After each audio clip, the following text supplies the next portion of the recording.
BBC Urdu के programme Sairbeen में खुशामदीद। हमारे लंदन स्टूडियो से मैं हूं आलिया नाज़की।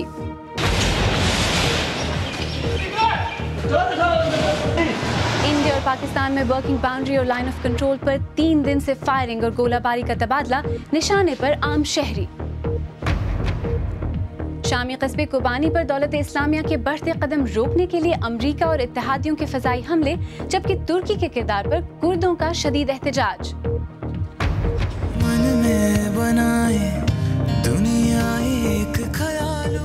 और मिलेंगे पाकिस्तानी अदाकार फवाद खान से, जो अपने फन से इंडिया में धूम मचाकर वापस लौटे हैं।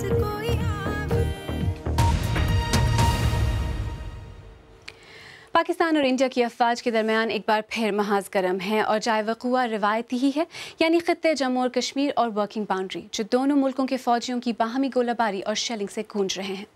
पाकिस्तानी फ़ौज के शोबा ताल्लुकात आमा के मुताबिक इंडियन दस्तों की गोलाबारी सियालकोट रीजन की वर्किंग बाउंड्री के आर पार जारी है और इसमें सबसे ज़्यादा शिद्दत से शेलिंग चारवाह, हरपाल और छहरपार के सेक्टरों में हो रही है, जिससे पाकिस्तान में कई हलाकतों के साथ साथ लोग ज़ख्मी हुए हैं और माल मवेशी का भी नुकसान हुआ है। हम वर्किंग बाउंड्री और लाइन ऑफ कंट्रोल की दूसरी जानिब का अहवाल भी कुछ देर बाद आपको दिखाएंगे, लेकिन पहले सबा एतजाज़, जो सूरत हाल जानने के लिए पाकिस्तानी रेंजर्स के साथ सियालकोट सेक्टर के मुतासरा इलाकों में गईं।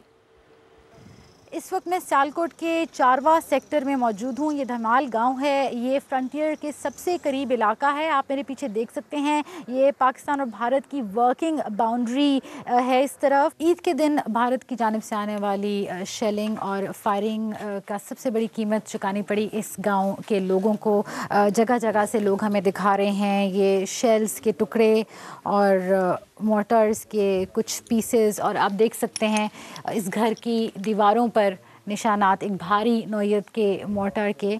इस घर के 2 बच्चे, एक 5 साल का और एक 8 साल का, और उनकी दादी ईद के ही दिन इस मोटर की वजह से हलाक हो गए। आप देख सकते हैं कि वो कहाँ थे जिस वक्त ये हलाकतें हुई। उनके कपड़े और जूते और घर की चीज़ें आपको नज़र आ रही हैं। यहाँ आने से कबल हम डीजी रेंजर्स से बात कर रहे थे, रेंजर्स हेडक्वार्टर में, और उन्होंने बताया कि इस तरह की 250 के करीब जो पंजाब रेंजर्स की चेक पोस्ट हैं वो इस वक्त इन झड़पों में एंगेज हैं। उन्होंने ये भी कहा कि ये वाक़या जो है फायरिंग और शेलिंग का, ये डेकेड्स में सबसे बदतरीन वाक़या है। इस दफ़ा उन्होंने जो है पूरे फ्रंट के ऊपर खोला है, all along 193 kilometre of the working boundary. Intensity बहुत ज़्यादा है। इस तमाम बातचीत से ये इशारा किया जा रहा है कि शायद इस मसले का हल ऑन ग्राउंड नहीं, सियासी राहदारी में मिले। सबा एतजाज़, BBC न्यूज़, चारवा सेक्टर, ज़िला सियालकोट। सियालकोट के नज़दीक शेलिंग से मुतासर इलाकों का अहवाल दिखाया सबा एतजाज़ ने, और वर्किंग बाउंड्री के दूसरी जानिब क्या सूरत हाल है, इसकी तफसील के लिए इंडिया के ज़ेर इंतज़ाम कश्मीर से रियाज मसरूर। जम्मू के RS-पोरा और दूसरे सरहदी इलाकों में भारतीय और पाकिस्तानी अफवाज के दरमियान मुसलसल कशीदगी के बायस लोगों की बड़ी तादाद हिजरत कर रही है। हुक्काम के मुताबिक गुज़िश्ता 1 हफ्ते के दौरान क्रॉस फायरिंग की जद में आकर 7 अफराद हलाक और दर्जनों जख्मी हो गए। जम्मू, सांबा और कठवा अजला में जंग जैसी सूरत हाल के बीच आम लोग खौफजदा हैं। जो खौफ की बात है, हमने तो 1.5 महीना हुआ है रात को सोए हुए। जब भी फायरिंग होती है बोल रहे हैं कि सीज फायर का वो उल्लंघन करते हैं। वो क्यों करते हैं कि आप उनको मौका देते हैं। ये बंदना साड़ी करने आए, बंदा बीमार, पुत्र बेचारा बीमार। कश्मीर के वजीर आला उमर अब्दुल्ला ने इस सूरत हाल के लिए पाकिस्तान को बराह रास्त जिम्मेदार करार दिया। अमेरिका जाके पाकिस्तान की हुकूमत जो है वो कश्मीर को इंटरनेशनलाइज करने में पूरी तरह से नाकामयाब हुई। हो सकता है कि अब ये उस चीज़ का नतीजा है। कश्मीर में समाजी हलकों को लगता है कि भारत की हुक्मरान जमात सरहदों पर कशीदगी से सियासी फवायद हासिल करना चाहती है। हर बार पॉलिटिकल एजेंडा के लिए ये सब किया जाता है। हर इलेक्शन के वक्त ऐसा होता है। कोइंसिडेंस नहीं है कि हर इलेक्शन के वक्त क्यों हो रहा है। ऐसे वक्त जब सैलाब ने कश्मीर में आम जिंदगी मुअत्तल कर दी है, सरहदों पर कशीदगी ने नए खदशात को जन्म दिया है। खौफ और तनाव के इस माहौल में कश्मीर की कशीदा सरहदों पर आबाद लाखों लोगों के लिए सवाल ये नहीं है कि पहली गोली किसने चलाई, सवाल ये है कि आज रात जान कैसे बचाई जाए। रियाज मसरूर, BBC न्यूज़, श्रीनगर। पाकिस्तान और इंडिया के दरमियान सरहदों पर बढ़ती हुई कशीदगी में फंसे आम शहरी। सूरत हाल का तज्जिया करने के लिए इस वक्त हमारे इस्लामाबाद स्टूडियो में मौजूद हैं दिफाई तज्जियाकार रिटायर्ड जनरल तलत मसूद, और दिल्ली से हमारे साथ बराह रास्त मौजूद हैं कांग्रेस के रहनुमा और दानिश्वर मनीशंकर अय्यर। आप दोनों को सहरबीन में खुश आमदीद। मनीशंकर अय्यर साहब, पहला सवाल आपसे ही। नवाज शरीफ इंडिया के साथ दोस्ती की बात करते हैं, दबाव के बावजूद वो नरेंद्र मोदी की ओस्ट टेकिंग में दिल्ली गए, ऐसा लगा था कि सूरत हाल बेहतर होगी। तो फिर आपके ख्याल में बॉर्डर्स पर जो ये टेंशन है, इसकी वजह अब क्या है? टेंशन इसलिए है क्योंकि मसले का हल निकालने का कोई रास्ता कोई भी अपना नहीं रहा है। जब तक कि आपसी मुज़ाकरात न हो तब तक चुनाव ये ऐसा तनाव समय समय पर आएगा ही, और इसलिए बहुत ही ज़रूरी है कि ऐसा तनाव को कब्ज़े में रखने के लिए हमारी बातचीत शुरू हो जाए। और मैं नहीं समझता हूँ कि किसी को किसी प्रकार के फ़ायदा मिल रहा है ऐसे तनाव को जारी रखने से या गोली मार चलाने से। हमारे भी बच्चे मर रहे हैं और उस पार भी बच्चे मर रहे हैं, और मेरी सहानुभूति उतनी ही है हमारे बच्चों के ख़ानदानों के लिए जैसा कि उनके बच्चों के ख़ानदानों के लिए है। तो मेरा अर्ज़ ये है कि ये गोली मारना बंद करें और कि मुज़ाकरात शुरू करें। जनरल तलत मसूद साहब, मनीशंकर अय्यर साहब ने कहा कि दोनों तरफ नुकसान हो रहा है। आपको क्या लगता है कि जो दोनों मुल्कों की अंदरूनी सियासत है, क्या उसका ताल्लुक है इस एस्केलेशन के साथ किसी तरह? जी, इसमें तो कोई शक नहीं कि जो सियासत है उससे बिल्कुल ताल्लुक़ है, और यही वजह है कि ये मामलात जो हैं बजाय इसके कि इनको सुलझाया जाए उलझ रहे हैं। तो हम ये समझते हैं कि जैसे अय्यर साहब ने कहा, मैं उनसे पूरी तौर से इत्तेफाक करता हूँ कि ये मामला जो है सियासी तौर से हल होना चाहिए और बातचीत का सिलसिला शुरू होना चाहिए। जब आप बातचीत बिल्कुल बंद कर देते हैं तो फिर मामलात जो हैं उस ममालिक में तनाव आ जाता है, और पाकिस्तान और इंडिया की तारीख़ ही ये रही है। और जब कभी बातचीत का सिलसिला जारी रहा है और उसमें तसलसल रहा है तो हालात बेहतर हुए हैं। और हम ये देख रहे हैं कि जब से ये बीजेपी की हुकूमत आई है, इन्होंने बातचीत का सिलसिला ख़त्म किया। आपने देखा कि हुर्रियत के जो लीडर्स थे उनसे हमारे हाई कमिश्नर साहब ने बात की, तो वो उन्होंने जो फॉरेन सेक्रेटरीज़ की बातचीत थी वो भी ख़त्म कर दी।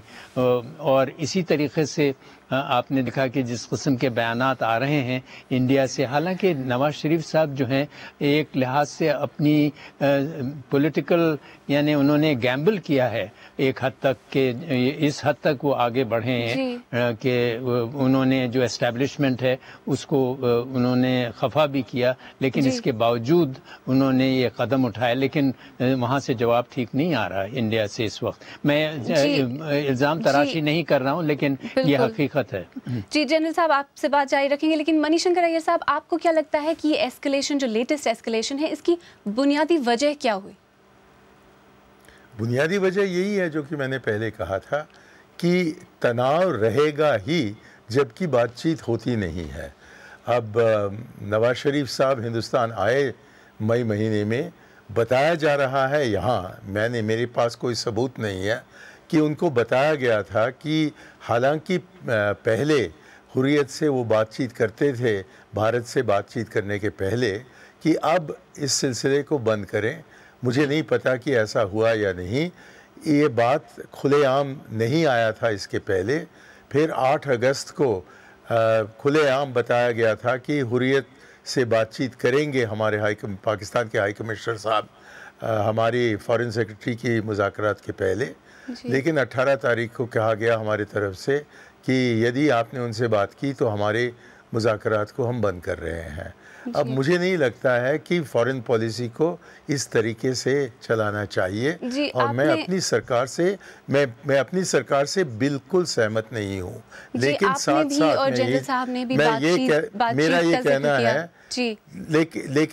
साथ मेरा ये कहना है कि पाकिस्तान के तरफ से भी कोई ज़रूरत नहीं है कि ऐसे फायरिंग करें अपने नाराज़गी को दिखाने के लिए। हम दोनों को बुद्धि के साथ ये फायरिंग को बंद करना चाहिए, आपने भी, और देखना चाहिए कि और कोई तरीका साहब ने भी, आप दोनों ने बातचीत मुज़ाकरात की बात की, लेकिन बीजेपी की हुकूमत की तरफ से जिस तरह के बयानात सामने आ रहे हैं इस वक्त, उससे कुछ लोगों को खदशा ये है कि हालात बेहतर होने की जगह मज़ीद ख़राब होंगे। आपको क्या लगता है? अय्यर साहब, मैंने आपसे सवाल पूछा। मुझसे? जी, आपसे। सॉरी, मुझे लगता है कि इस सिलसिले में हाँ, हम ही ने ये मुज़ाकरात बंद की है, और इसका सही जवाब ये नहीं है कि पाकिस्तान से तरफ से फायरिंग शुरू करें।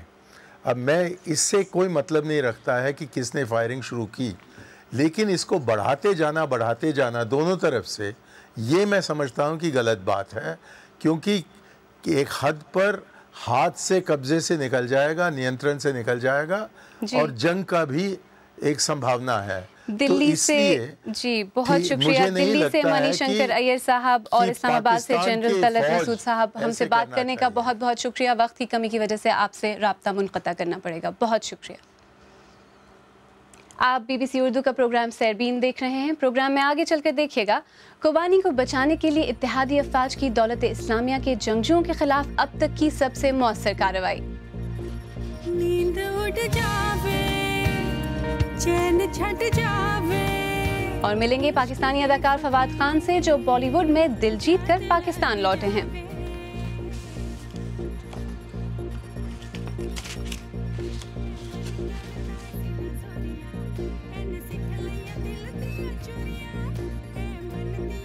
प्रोग्राम सरबीन में एक बार फिर खुशामदीद। मैं हूं आलिया नाज़की। तुर्की में कुर्द मुजाहिरीन और पुलिस के दरमियान झड़पें हुई हैं और 5 शहरों में कर्फ्यू का ऐलान कर दिया गया है। कुर्द मुजाहिरीन तुर्की की जानिब से शामी कस्बे कोबानी, जिसकी सरहद तुर्की से मिलती है, के दिफा के लिए इक़दामात न उठाने पर नाखुश हैं। उधर कोबानी में अब कनाडा का शुमार भी उन ममालिक में हो गया है जो अमरीका की क़यादत में फ़ज़ाई हमले कर रहे हैं। लॉरा वेस्टब्रुक की रिपोर्ट पेश कर रही हैं कंदील शाम। तुर्की की सड़कों पर गुस्सा और मायूसी। हज़ारों कुर्दों ने दारुल हुकूमत इस्तांबुल समेत मुल्क भर में एहतजाजी मार्च किया है। बाज़ मुजाहिरीन ने पुलिस पर पटाखे फेंके, जवाब में रबड़ की गोलियां और आंसू गैस। मुजाहिरीन को इस बात का गुस्सा है कि तुर्की शामी शहर कोबानी पर दौलत इस्लामिया की पेशकदमी खामोशी से देख रहा है, लेकिन इसके बारे में कुछ नहीं कर रहा। उनका कहना है कि अगर तुर्की कुर्द जंगजुओं की मदद नहीं करेगा तो उनका अंजाम शिकस्त ही होगा। इससे पहले सैकड़ों कुर्दों ने सरहद पर नस्ब बाड़ काट कर या फलांग कर शाम जाने की कोशिश की, इस उम्मीद के साथ कि वो अपने शामी भाइयों के साथ लड़ सकें। तुर्की के सदर तस्लीम करते हैं कि कोबानी ख़तरे में है, लेकिन उनका कहना है कि इस शहर को सिर्फ एक मरबूत ज़मीनी ऑपरेशन ही बचा सकता है। मैं मगरबी ममालिक से कह रहा हूँ कि बम गिराने से मसला हल नहीं होगा। दहशतगर्दी तब तक ख़त्म नहीं होगी जब तक ज़मीनी ऑपरेशन पर हम ताउन नहीं करते। इस दौरान कोबानी में इत्तेहादी तैयारों ने फ़ज़ाई हमलों के एक नए दौर का आगाज़ किया है और मुसलसल जिहादी टारगेट्स पर हमले कर रहे हैं। हमलों ने आर्जी तौर पर तो दौलत इस्लामिया की पेशकदमी को रोक रखा है, लेकिन कुर्द एक मरबूत हिकमत अमली के इंतज़ार में हैं। ये सब अपनी जगह, मगर तुर्की और कुर्दों के दरमियान अमन की नाजुक सूरत हाल किसी भी वक्त ब्रेकिंग पॉइंट पर पहुंच सकती है। लॉरा वेस्टब्रुक की रिपोर्ट। स्पेन के दारुल हुकूमत मैड्रिड में अब एबोला के वायरस से मुतासिर 5वां शख्स अस्पताल में एडमिट हुआ है। आलमी इदारे सेहत ने अब खबरदार किया है कि मगरबी अफ्रीका के अलावा बाहर के तिब्बी अमले में एबोला के मजीद केसेस की तवक्को की जा सकती है। केन्या के सदर उहुरु केन्याटा द हेग में बैन अक़वामी अदालत इंसाफ में हाजिर हुए हैं। उन्हें इंसानियत के खिलाफ जुराइम के मुकदमे का सामना है। ये पहले सर्विंग सरबराह ममलिकत हैं जो द हेग की अदालत में पेश हुए हैं। ताहम उनका कहना है कि वो ज़ाती हैसियत में पेश हुए हैं।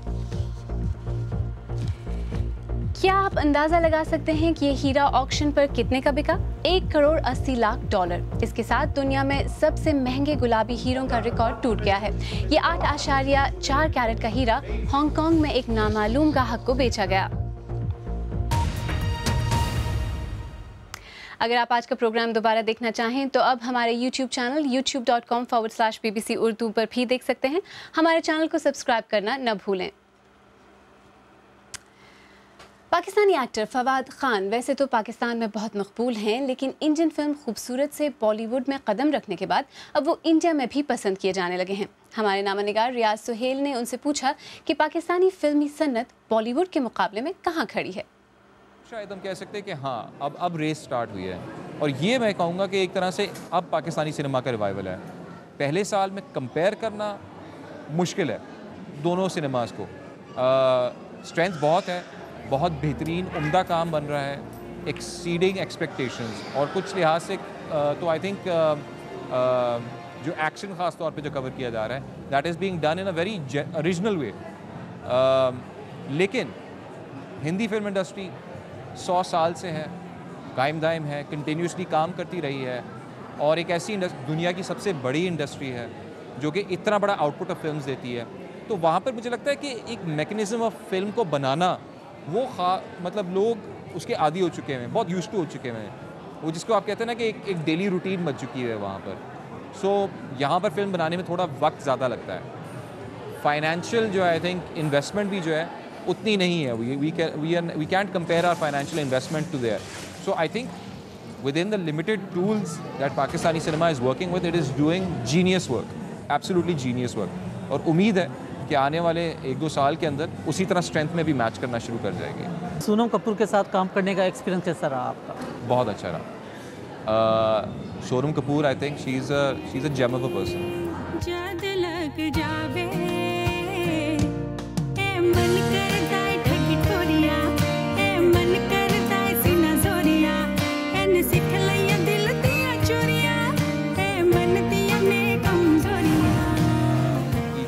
सीरत है वो भी बड़ी खूबसूरत है। तो she is always been very kind, very accommodating, she is a very talented individual, एक बहुत ही बेहतरीन जिसको आप कहते हैं मेज़बान है।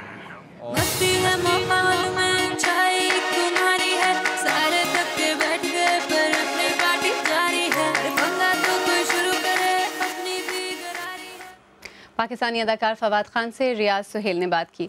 अगर आप चाहें तो मुझसे और हमारी टीम के दीगर साथियों से ट्विटर पर भी रब्ता कर सकते हैं। मेरा ट्विटर हैंडल है @alianaski।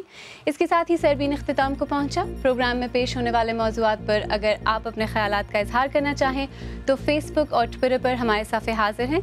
कल का सरबीन शफी नकी जामे पेश करेंगे। तब तक ताज़ा तरीन खबरों, तबसरों, तज्ज़ियों, तस्वीर और वीडियोज़ के लिए हमारी वेबसाइट bbcurdu.com देखते रहिए। आलिया नाज़की को अब इजाज़त दीजिए।